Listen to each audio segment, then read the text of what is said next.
हमारा 12th chemistry में चल रहा है रासायनिक बहुलगति की चैप्टर के बहुविकल्पीय प्रश्न। इससे पहले के लेक्चर में मैंने 10 बहुविकल्पीय प्रश्न आपको बताए थे। आज फिर से हम बहुविकल्पीय प्रश्न स्टार्ट कर रहे हैं, जिनमें पहला क्वेश्चन है किसी गैसीय अभिक्रिया के लिए वेग समीकरण R बराबर KA और B है। मीन्स आपको कोई गैसीय अभिक्रिया उसके लिए वेग समीकरण दिया हुआ है। यदि अभिक्रिया पात्र का आयतन अचानक से घटकर प्रारंभिक आयतन का 1/4 हो जाता है, तब अभिक्रिया की दर क्या होगी। माने जो गैसीय अभिक्रिया जिस पात्र में हो रही है उसका आयतन हम अचानक से घटा दें और कितना हो जाए प्रारंभिक आयतन का 1/4, तब हमें अभिक्रिया की नई दर बतानी है कि वो कितना गुना हो जाएगी। इस प्रकार से आपको 4 ऑप्शन दिए हुए हैं। ए ऑप्शन है, बी है, सी है और डी है।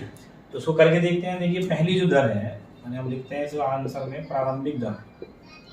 तो प्रारंभिक दर हो रही है R बराबर, हम उसको कह रहे हैं KAB। देखिए जो नई दर है, नई दर को हम लिख लेते हैं R डैश हो जा रही है। K तो K ही रहेगा, लेकिन जब हम आयतन पात्र का आयतन अचानक से घटाएंगे, चौथाई करेंगे, तो जो सांद्रताएं हैं वो 4 गुनी हो जाएंगी, क्योंकि सांद्रता बढ़ जाएंगी, नजदीक आ जाएंगे गैसीय अणु। और जब गैसीय अणु नजदीक आएंगे तो उनकी सांद्रता क्या होगी, बढ़ेगी।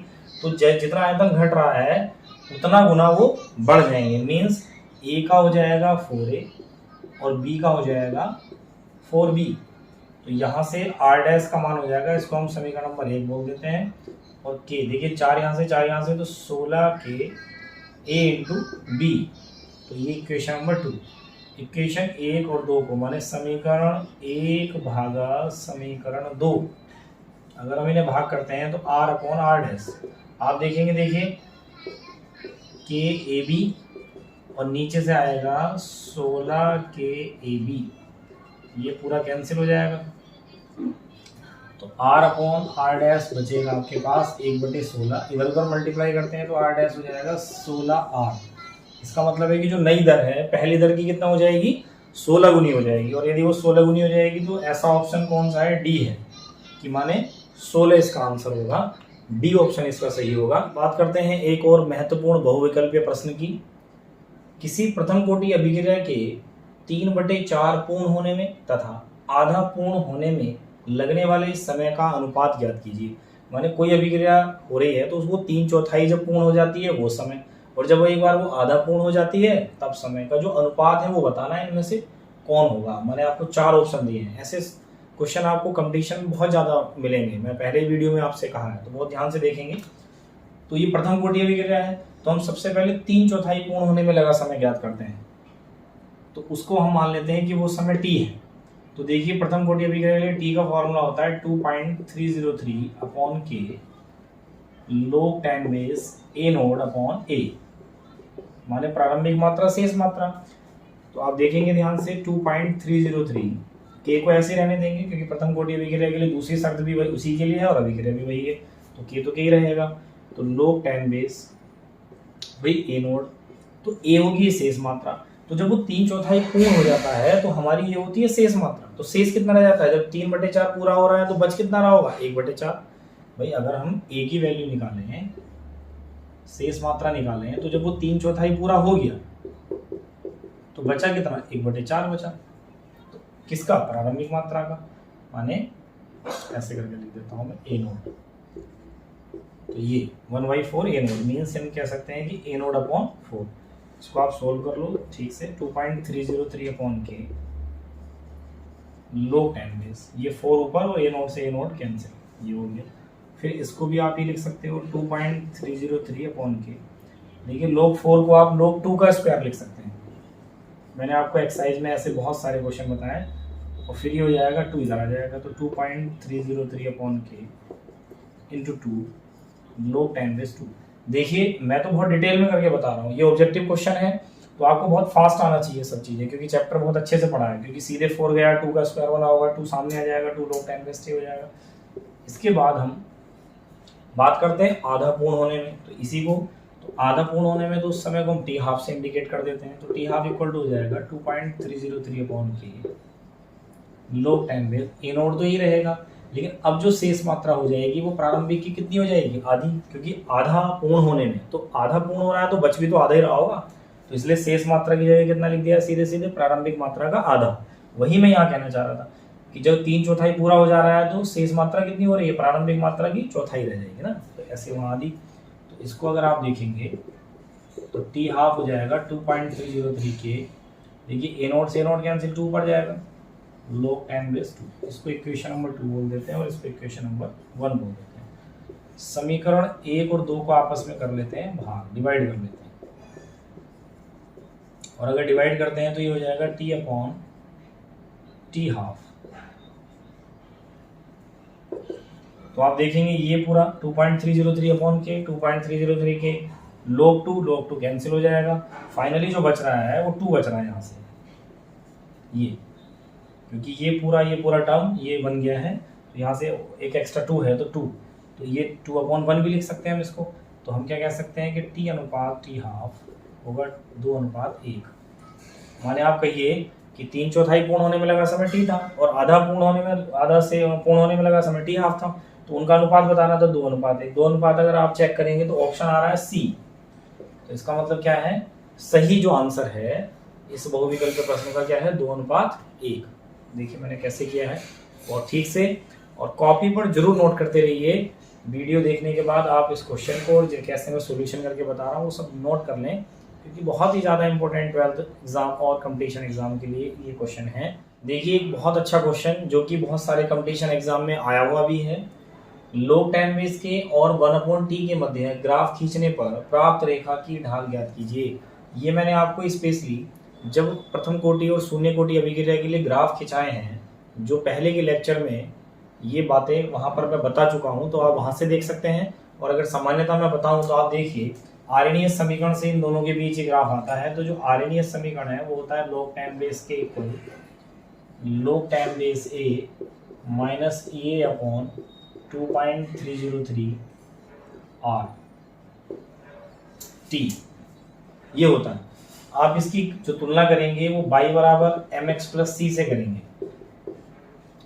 तो जब आप mx प्लस c से करेंगे तो देखिए आप ग्राफ किसके बीच खींच रहे हैं, log 10 के, और खींच रहे हैं 1/t। ये 1/t बनेगा, यहाँ से मान 1 है 1/t, तो ये y अक्ष पर है और ये x अक्ष पर है। तो एक्चुअल में इस वाले पद की तुलना होगी ना इस वाले पद से, ये इंटरसेप्ट हो गया, कटा हुआ अंतःखंड हो गया। चाहो तो आप उसको पहले लिख लो, उसको बाद में लिख लो। तो अगर आप देखेंगे ये x का जो गुणांक होता है m, ये तो ढाल होती है, तो x का काम वहां कौन कर रहा है 1/t, तो 1/t के जो इधर लिखा होगा वो सब m है चिन्ह सहित, क्योंकि इसका चिन्ह कैसा है प्लस और वहां चिन्ह कैसा है माइनस। तो अगर आप तुलना करें तो m कितना आ रहा है भाई, माइनस ए अपॉन 2.303 r, मानी ढाल ही आ रही है। और अगर वो पूछ लेता कि अंतःखंड क्या आएगा, तो c की वैल्यू ये होगी, c की वैल्यू होगी, माने c आएगा log 10 a। तो लेकिन हमें फिलहाल ढाल बताना है, तो आप देखेंगे ये माइनस ए अपॉन 2.303 r जो ऑप्शन है वो आप देखें ऑप्शन ये है डी। तो यदि आप log 10 के और 1/t के बीच ग्राफ खींचते हैं तो एक सरल रेखा मिलती है प्रथम कोटि अभिक्रिया में, तो उसकी जो ढाल होगी वो ये होगी, तो इसका डी ऑप्शन सही है। तो ये मैंने आपको पहले बताया भी है, क्योंकि आर्हेनियस समीकरण है, इसकी तुलना आपने सरल रेखा का जो समीकरण होता है, क्योंकि वो कह रहे हैं ना प्राप्त रेखा, तो प्राप्त रेखा माने रेखा का जो समीकरण होता है वो ये होता है। हमने जो ग्राफ खींचा है x अक्ष पर ले रखा है 1/t को और y अक्ष पर ले रखा है log 10 k को, ये x अक्ष पर है। तो आप देखिए जो x का गुणांक है, माने जो x वाला पद है वो ये है, क्योंकि 1/t इसमें आ रहा है ना, तो इसलिए हमने इस पद की तुलना इस पद से की है, तो m की जगह ये लिखा हुआ है, तो ये ढाल हो गई बस, क्योंकि y ये है। तो इस प्रकार से आप इसमें डी ऑप्शन को पता कर सकते हैं। तो मैं आपको कोई भी बहुविकल्पीय प्रश्न सीधे कोई रट्टाफिकेशन नहीं बता रहा हूँ, बिल्कुल लॉजिकल बता रहा हूँ कि आप कैसे पता करेंगे कि कौन सा ऑप्शन सही है। तो मुझे बताने में टाइम लग रहा है, लेकिन अगर आप इसे कैलकुलेशन बाय बहुत फास्ट कर सकते हैं और कुछ ही सेकंडों में आपको ऑप्शन पता चल जाता है। देखिए ग्राफ खींचने से रिलेटेड एक और क्वेश्चन कर लेते हैं। क्वेश्चन नंबर 4 है, यदि log 10 से व t माने सांद्रता और समय के बीच ग्राफ खींचें तो एक ऋणात्मक ढाल वाली सरल रेखा प्राप्त होती है, तब वह किस कोटि की अभिक्रिया है। तो इसी बात से समझ जाइए कि सरल रेखा अगर मिल रही है तो वो प्रथम कोटि ऋणात्मक ढाल के साथ मिल रही है, तो ये प्रूफ होता है कि वो प्रथम कोटि की अभिक्रिया है। वैसे मैंने आपको पहले के लेक्चर्स में इसमें ग्राफ भी खिंचा के बताया है और ढाल कैसे ऋणात्मक आता है ये भी बताया है, तो आप वहां से इसको सर्च कर सकते हैं, वहां से देख सकते हैं, जहां पर मैंने स्पेशली विभिन्न कोटियों की अभिक्रियाओं की ग्राफिक निरूपण कराया हुआ है। वैसे आप यहाँ से आइडिया लगा सकते हैं कि जो सरल रेखा में बनती है वो प्रथम कोटि की अभिक्रिया होती है, तो इसके लिए बी ऑप्शन सही होगा इस क्वेश्चन का। ये नेक्स्ट बहुविकल्पीय प्रश्न की बात करते हैं। क्वेश्चन नंबर 5, किसी एनवी कोटि की अभिक्रिया के लिए अभिकारक की आधी मात्रा विघटित होने में लगने वाला समय किसके व्युत्क्रमानुपाती होता है। मीन्स कोई एनवी कोटि की अभिक्रिया है और उसमें जो अभिकारक है वो आधा विघटित जब होता है तो जो समय लगता है वो किसके व्युत्क्रमानुपाती होता है। तो देखिए एक फॉर्मूला होता है एनवी कोटि की अभिक्रिया के लिए, टी हाफ अनुक्रमानुपाती होता है 1/a नोड की पावर n-1। ये आपको इसके लिए ध्यान रखना पड़ेगा, ये प्रयोगों से आता है। तो इसको अगर आप देखें तो यहाँ से जो समय है, क्योंकि देखिए आधी मात्रा विघटित होने में लगने वाला जो समय है वो अर्धायुकाल ही तो होगा, तो उसे टी हाफ ही कहेंगे। ये प्रारंभिक मात्रा की n-1 पावर की, तो ये व्युत्क्रमानुपाती में लिखा हुआ है। यहाँ ये पूछ ही रहा है कि वो किसके व्युत्क्रमानुपाती होता है, तो ये 1 करके नहीं लिखेंगे क्योंकि वहाँ शब्द आ रहा है ना व्युत्क्रमानुपाती होता है, तो किसके व्युत्क्रमानुपाती होता है, तो ऑलरेडी 1 कर ही है समझो उसके। तो देखिए n-1, क्योंकि ये सांद्रता है तो सांद्रता की पावर n-1 किस ऑप्शन में है, बी ऑप्शन में। तो इस क्वेश्चन का जो आंसर होगा वो कौन सा होगा, a की power n-1, means B option सही होगा। करते हैं क्वेश्चन नंबर 6 की। यदि एक अभिकारक की सांद्रता दोगुनी कर दी जाए तब अर्धायुकाल 2 गुना हो जाता है। माने हम अभिकारक की सांद्रता को अगर 2 गुना कर दें तो अर्धायुकाल भी 2 गुना हो जाता है।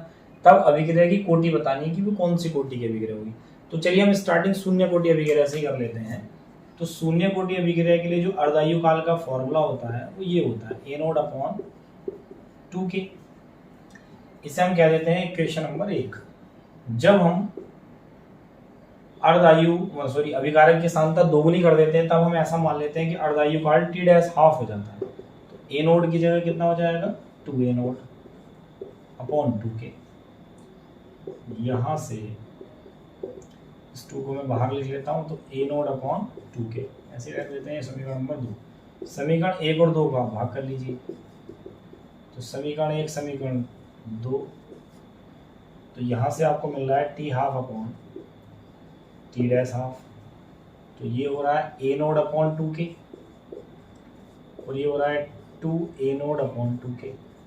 तो ये पूरा कैंसिल हो जा रहा है, तो फाइनली बच रहा है t डैश हाफ और यहाँ से बच रहा है 1/2। माने ऐसे क्रॉस मल्टीप्लाई करें तो t डैश हाफ हो जा रहा है 2t हाफ। इसका मतलब ये हुआ कि देखिए नया अर्ध का आयुकाल पुराने अर्ध का आयुकाल का दुगना हो जा रहा है। तो इसका मतलब क्या है कि अगर आप अभिकारक की सांद्रता दुगनी कर दे रहे हैं तो अर्ध आयुकाल दुगना हो जा रहा है। तो ऐसा किस में हो रहा है, शून्य कोटि अभिक्रिया। तो पहला वाला ऑप्शन ही इसका सही है, हमें आगे के चेक ही नहीं करने पड़े। तो शून्य कोटि से चेक कर लिया। अगर मान लीजिए कुछ और शर्त होती नहीं आता तो प्रथम कोटि के लिए चेक करते, जैसे इसके लिए है ऐसे प्रथम कोटि के लिए भी फॉर्मूला। तो इस फॉर्मूले की सहायता से हमें पता चल जाता है कि शून्य कोटि के। देखिए बोर्ड एग्जाम और कंपटीशन एग्जाम के अकॉर्डिंग अगर हम देखें तो ये बहुत ही अच्छा क्वेश्चन है। क्वेश्चन नंबर 7, निम्नलिखित में कौन सा कथन गलत है। माने आपको गलत कथन छांटना है। पहला ऑप्शन है उत्प्रेरक अभिक्रिया के अंत में रासायनिक रूप से बदल जाते हैं।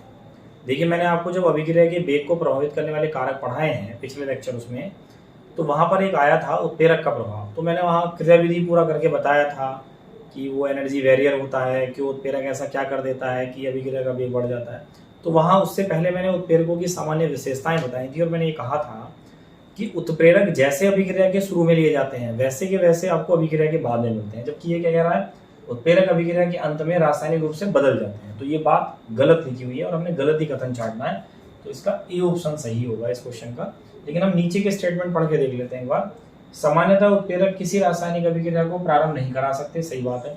अभिक्रिया अगर होने लग जाती है तब उसके वेग को बढ़ा या घटा सकते हैं, ये अभिक्रिया को प्रारंभ नहीं कराते। अगला स्टेटमेंट क्या है, उत्प्रेरक की अल्प मात्रा ही पर्याप्त होती है। ये भी मैंने आपको कहा था कि कुंतलों आपको उत्प्रेरक लेने की जरूरत नहीं है, उसकी अल्प मात्रा ही उस अभिक्रिया के वेग को बढ़ा या घटा सकती है। उत्प्रेरक की क्रिया विशिष्ट होती है, तो विशिष्ट ये सब बातें जब है उसमें उत्प्रेरक में तो विशिष्ट ही होती है। तो ये सब तीनों कथन नीचे के सही है, पहला ही कथन गलत है। तो इस क्वेश्चन नंबर 7 का ए ऑप्शन सही है। ये क्वेश्चन नंबर 8 की बात करते हैं। डायज़ोनियम लवण का विघटन निम्न अभिक्रिया के अनुसार होता है। ये बेंजीन डायज़ोनियम क्लोराइड होता है, कार्बनिक रसायन में पढ़ेंगे। ये टूट रहा है इस टाइप से, तो इसके टूटने से नाइट्रोजन बन रही है। तो ये कह रहे हैं कि 0 डिग्री सेंटीग्रेड पर नाइट्रोजन दोगुना बनती है जब डायज़ोनियम लवण की प्रारंभिक सांद्रता को दोगुना कर ले। माने ये भी दुगनी हो जाएगी जब इसको दोगुना कर दें, तब इस अभिक्रिया की कोटि होगी। तो देखिए मैंने आपको ऐसे व्यंजक कराए हैं और ऐसे न्यूमेरिकल्स भी कराए हैं कि प्रथम कोटि अभिक्रिया ही ऐसा होता है जिसमें जो उत्पादन जिस हिसाब से बढ़ता है, तो आप समझिए अभिकारक की जो सांद्रता होती है वो भी जितने गुना होती जाएगी, वही उत्पाद की सांद्रता भी उतने गुने होती जाएगी। तो ऐसा प्रथम कोटि अभिक्रिया में होता है। तो इस क्वेश्चन का जो सही आंसर है वो प्रथम कोटि अभिक्रिया माने ए पार्ट, जो ए ऑप्शन है वो सही ऑप्शन है। क्वेश्चन नंबर 9 देखिए, बहुत आसान सा है। किसी अणु के लिए वह न्यूनतम ऊर्जा जो रासायनिक अभिक्रिया करा दे, मीन्स कोई अणु रासायनिक अभिक्रिया में भाग ले ले और रासायनिक अभिक्रिया को संपन्न करा दे, तो उसको कौन सी ऐसी न्यूनतम ऊर्जा है जो उसको दी जाती है और फिर वो अभिक्रिया को संपन्न करा देता है। तो मैंने आपके लिए बताया था, उसको हम बोलते हैं देहली ऊर्जा, माने जो चाहिए होती है। देखिए क्वेश्चन नंबर 9 है, बड़ा इंपॉर्टेंट है। किसी अणु के लिए वह न्यूनतम ऊर्जा जो रासायनिक अभिक्रिया करा दे कहलाती है। मैंने आपको कहा था कि जब अभिक्रिया होती है तो अभिकारी अणु लगातार टकराते हैं, उनके टक्करों से उत्पाद का निर्माण होता है। तो वो जो अभिकारी अणु टकराते हैं तो वो प्रभावी टक्करें होनी चाहिए, तभी उत्पाद बनता है। तो प्रभावी टक्करों के लिए जो ऊर्जा चाहिए होती है, वो जो न्यूनतम ऊर्जा चाहिए जिससे कि वो टक्कर प्रभावी हो, उसको हम कहते थे देहली ऊर्जा। तो वो न्यूनतम ऊर्जा क्या होगी? देहली ऊर्जा होगी। तो क्वेश्चन नंबर 9 का जो ऑप्शन होगा बी सही होगा। जबकि यदि उसके पास इतनी ऊर्जा नहीं है, माने देहली ऊर्जा के बराबर ऊर्जा नहीं है, तो उसको जो अतिरिक्त बाह्य स्रोतों से ऊर्जा दी जाती है जिससे कि वो देहली ऊर्जा के बराबर उनकी ऊर्जा हो जाए, तब उस अतिरिक्त ऊर्जा जो उसको दी जाती है उसी को बोलते हैं सकल ऊर्जा। तो यदि ये पूछता कि ऐसी कौन सी ऊर्जा होती है जो उसे देहली ऊर्जा तक पहुंचा दे अभिकारी अणुओं को या अणु को, तो उसका आंसर होता फिर सकल ऊर्जा। फिलहाल उसने पूछा है कि कोई अणु रासायनिक अभिक्रिया में भाग लेकर उसे संपन्न करा दे, तो जो न्यूनतम ऊर्जा चाहिए वो कौन सी होगी? देहली ऊर्जा। देखिए बात करते हैं क्वेश्चन नंबर 10 की। किसी अभिक्रिया ए और बी में अभिकारक की सांद्रता 4 गुनी कर देने पर अभिक्रिया की दर 2 गुनी हो जाती है, तब अभिक्रिया की कोटि बताइए। तो इसके लिए हम देखिए ऐसा मान लेते हैं कि जो अभिक्रिया ए और बी है, इसके लिए जो वेग समीकरण है वो है k a की पावर p। हम ऐसा मान लेते हैं कि अभिकारक a की p कोटि है, मीन्स इस अभिक्रिया में जो अभिकारक है उसके सापेक्ष p कोटि की ये अभिक्रिया है। प्रथम स्थिति में तो ये हो गया समीकरण नंबर 1। अब वो कह रहे हैं कि यदि हम अभिकारक की सांद्रता को 4 गुना कर दें तो ये दर जो है वो 2 गुनी हो जाती है। तो अगर मान लीजिए मैं दर को 2r कर दूं और अभिकारक की सांद्रता की जगह लिख दें हम 4 गुना, इस प्रकार से हो जाएगा। इसको समीकरण 2 कह देते हैं। समीकरण 1 और 2 को भाग कर लेते हैं। समीकरण 1 भागा समीकरण 2, तो ये हो जाएगा r/2r, ये हो जाएगा k a की घात p, ये हो जाएगा k 4a की घात p, यहाँ से ये कैंसिल और यहाँ से ये कैंसिल, ये बचेगा 1/2 और ये हो जाएगा भाई, इसको हम लिख सकते हैं एक बार इस टाइप से a, भाई इस प्रकार से देखिए a से ये कैंसिल हो रहा है, तो हम सीधे सीधे कह सकते हैं कि 1/4 की पावर p। तो इसको हम लिख सकते हैं 1/2। देखिए अगर हम तुलना करें तो 1/4 को हम लिख सकते हैं 1/2 का जो स्क्वायर आएगा तो वो ऐसे हो जाएगा 2p, क्योंकि स्क्वायर से 2 4 हो रहा है। तो अब 1/2 है, इधर भी 1/2 घातों की तुलना हो सकती है, तो ये तो हो रही है 1/2 की घात 1, इसको तो हमने 1/2 तो 1/2 की घात 1 लिख लिया, और 1/4 को हमने 1/2 का जो स्क्वायर लिखा हुआ स्क्वायर ऊपर है, तो 2p बराबर कितना हो गया? 1। ये हो गया 2p बराबर 1, तो p का मान कितना आ जाएगा? 1/2। तो p क्या है? कोटि है। तो यहाँ से हम अगर ऑप्शन चेक करेंगे तो ये सी ऑप्शन है, क्योंकि 1/2 माने अगर ये स्थिति रहती है कि अभिकारक की सांद्रता 4 गुनी कर दें और अभिक्रिया की दर 2 गुनी हो जाए, तब जो कोटि आएगी वो 1/2 आएगी। तो इस प्रकार से देखिए मैंने इस वीडियो में आपको फिर से 10 क्वेश्चन बहुविकल्पीय करा दिए हैं। नेक्स्ट वीडियो में कुछ और बहुविकल्पीय प्रश्नों की बात करेंगे। तब तक आप लगातार इस चैनल पर बने रहिए और अपने कंपटीशन या बोर्ड एग्जाम की तैयारी करते रहिए।